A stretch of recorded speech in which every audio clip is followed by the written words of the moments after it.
Hi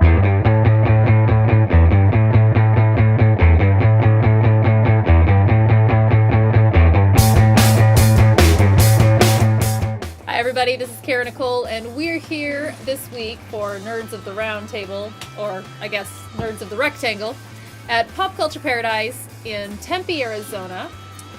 Owner of Pop Culture Paradise, Marco. Say Hey everybody. Marco. Hey, what's up? And we have our special guest here, Brian Agustin. How you doing? Brian, give us a 2-second plug. Who are you? You're sort of a big deal, right? 30 years in the business. I was an editor at DC for many years, a writer to this day. Gotham by Gaslight, the first DC Elseworlds. Worked on Flash for something like 16 years. Only 16? One capacity or another. Yeah, that's why he's only sort of a big deal. Still working in comics, still working in writing. Also doing a weekly podcast out of Gotham City Comics and Coffee called The Comic Book Insider. Once a week with an audience, lots of guests, lots of features. Can I come? I invite you to drop in anytime. I invite everyone to drop into the shop every Monday night after 6 p.m. Can we delete that part out or no? No, we cannot. Okay, my bad. Hi, Tom. Hi, Miguel. We even invite Marco. Yeah, I'm there. Marco, if you come, I will personally buy you a coffee. Done. But only because they're half price.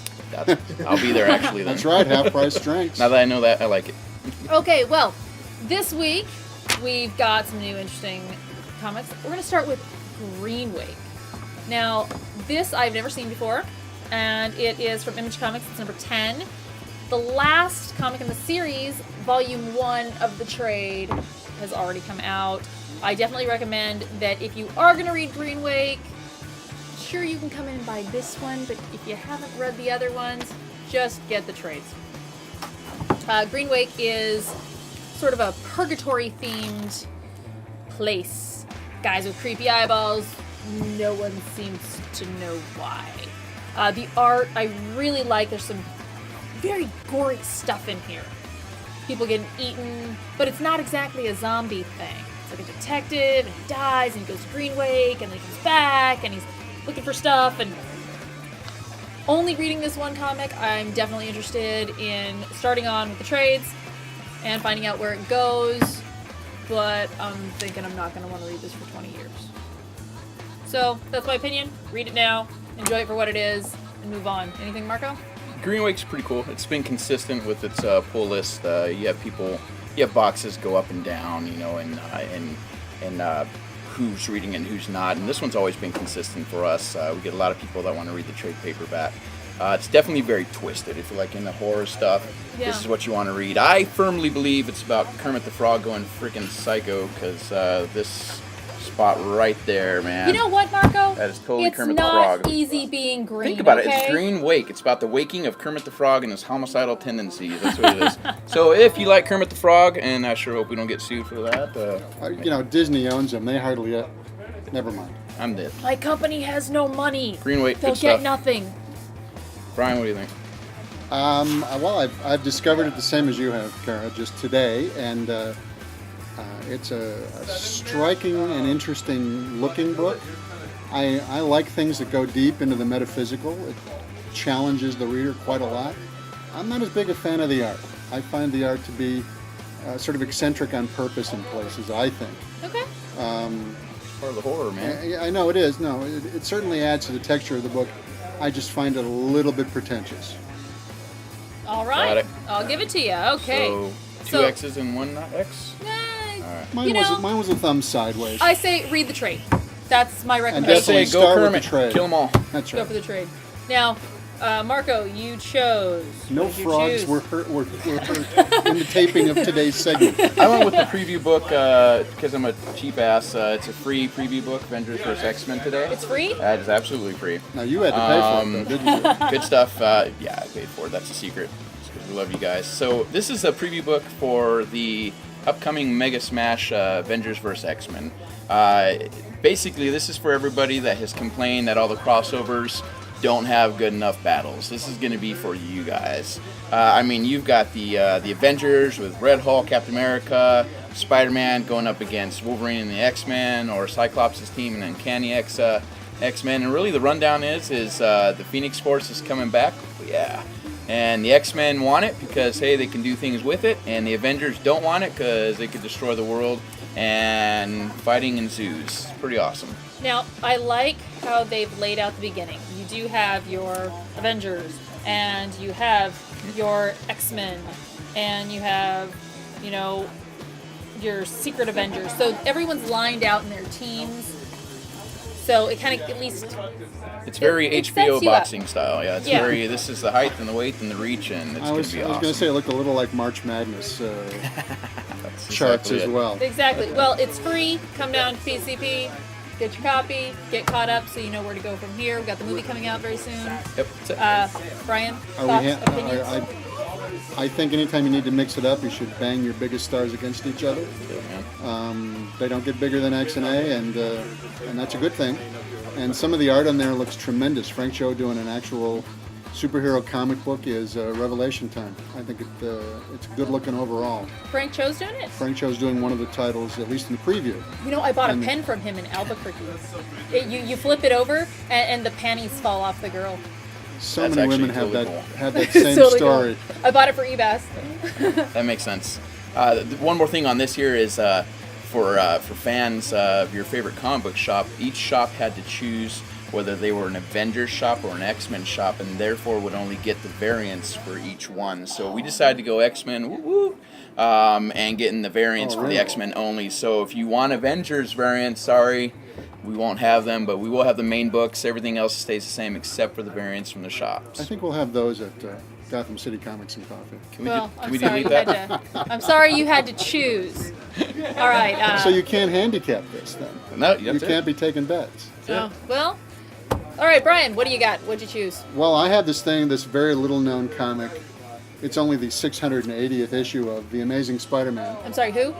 The Amazing Spider-Man, not the Avenging Spider-Man, not the Astonishing Spider-Man, not the Arizona Spider-Man, but the Amazing Spider-Man. Okay. The original, and still, as far as I can tell, still the original. Peter Parker. That's it. Peter Parker. No clones in Red that and book. blue suits, the whole bit. What's great about the book, and the reason I mentioned it, is that Dan Slott, the writer, is doing some of the best Spider-Man in a long, long time. He's working with Chris Yost on the story. The art is a lot of fun too. It's a fellow named Giuseppe Camuncoli. I don't know his work, but he does a great job. The best news on the art, though, is it's the return of Klaus Janson, longtime star inker for Marvel. Frank Miller's inker on Daredevil, all the way back to the 70s, and still one of the best inkers in the business. So it's a great-looking book. Dan Slott and Chris Yost are writing a terrific Spider-Man. Probably the closest to classic Spider-Man we've seen in years. So it's a great comic, and I like it a lot. And he's in space. That's right, he is, and he's in space. You can see right on the cover. He's wearing his NASA suit, or however we say that. However, he is working for, what's the name of that outfit? The Project? I can't remember. But they were just attacked. They were just attacked by an army of giant bugs. So you know that Army sets of up giant for bugs epic. with Spidey, Spider-Man. Epic. Get it? Now, it's hard to go after Brian when discussing the ins and outs of a comic book. Like, I don't know anything about Giuseppe Kamikaze other than he did a damn good job with Pinocchio. But Amazing Spider-Man has been totally consistent here in the store again. You got 30-plus fans of it, and what's cool about Amazing being consistent is that it helps with the other titles, Avenging Spider-Man, and particularly Avenging Spider-Man, but since he's leaked over into the Fantastic Four and the Avengers, people will follow him there, so it's been pretty cool. I don't like him in the Fantastic Four suit. He looks pretty damn cool. Weird. He's awesome looking, all white. Weird. But are there just 4 of them when he's there? I don't know, that's a good No. question. Yeah, because Johnny's still No, he's back. in the shooter. Oh, We he's looked back? at it Sorry. last week, and he was back. What do I know? you Shooter, said? yes. Shooter, in the Yes. shooter. Very Sorry, good. kids. All right, last but not least, I saw this, and I thought, was this not the cutest damn thing? Tiny Titans. Looks like it was drawn with a crayon. Yes, it This does. is awesome. May have been. Now, I think that this is fantastic. It was a great read, something that children could really enjoy, but I was really surprised to find out from Marco who actually buys this comic. Manga folks, anime. That's about it.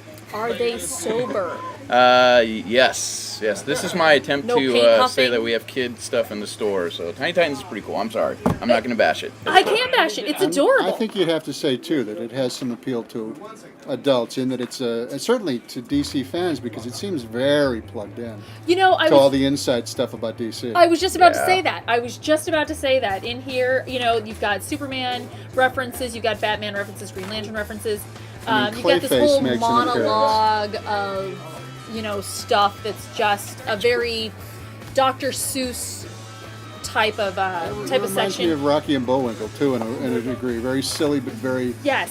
sort of satirical as well. Well, they go in this whole mud thing, which I'm not going to Clay, get into. actually. No, they refer to it as mud. Okay.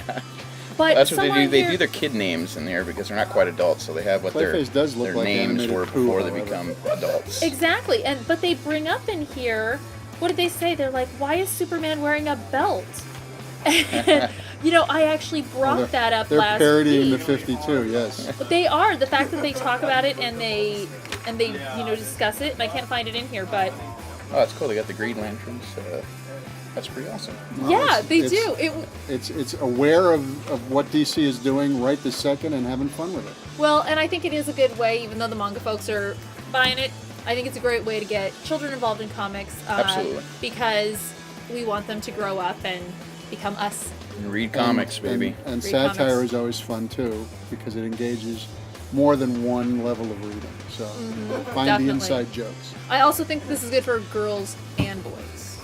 This Yes. is not gender specific at all. I think we need to be dealing with fandom as if it is always boys and girls, men and women. There was something here you wanted to Oh. to show. I think this is pretty cool. This is something that Valiant Comics, by the way, is coming back. Woot woot. They're doing something with the technology that we have available to us today. And what it is that they are actually making their comic book titles talk, which is, so you put your phone, you scan this thing and put your phone up against the cover, and your favorite cover will talk to you. But I can't make my phone turn sideways like that. See, its mouth's all crooked. That's awesome. I'm not sure what you said, but man, that is awesome. Well, the parents were slaughtered by the Romans. His Well, parents there's were, more was that than the that, right but one? it got shut off. Yeah. That was like the Spartacus thing. That's So, excellent. anyways, we're looking for the really sexy Psylocke cover because I'm kind of wanting to talk with her. So hopefully that'll be the next one that they do. But pretty cool. People might be looking forward to that. Great way to bring back Exo Man of War. Great. No, I think it's awesome, and thank you both for being here. Thank you, Marco, for letting us Hey, be in absolutely. your show, Anytime, in your guys. store. I will be sure to barge in often. You're most welcome. And, Anytime. Thank you, Brian, for coming, and we'll definitely have to go see you at Gotham City on Monday nights from 6 to 9. For the Comic Book Insider, I'm sorry, the what? Comic Book Insider, Okay. every Monday night, Every Monday night? podcast the following Friday. What if you have the flu? I will be there and That's that pop we'll have culture, man. tissues off camera. Awesome. Great. And thank you again, Marco, Hey, for Pop absolutely, Culture guys. Paradise. For sure. And by the And, way, let me warn It's a everybody plug. that here at Pop Culture Paradise, the owner eats nerds. I don't know if you have to be afraid, but Lemon. it's a fact. It's a fact. Marco eats nerds. Marco Eats Nerds. I love it. We're going to post it all over your Facebook page. That'll That's work. how rumors start, and that would be bad. Absolutely. Well, thank you for being here with us at Nerds of the Round Table, and we will see you next week.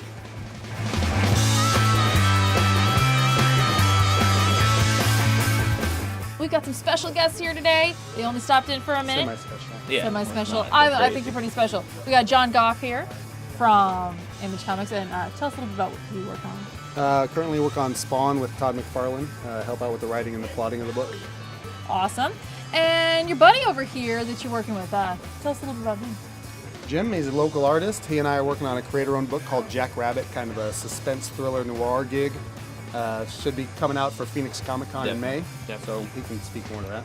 Definitely. Yeah, So, no, we'll have it for Phoenix Comic Con. It's gonna be the full first issue, and it's awesome. So 5-issue miniseries. Yeah. First issue will be out at Comic-Con. Okay, now how long in between issues? It should be monthly Yeah. by the time it comes out. Yeah. Yeah.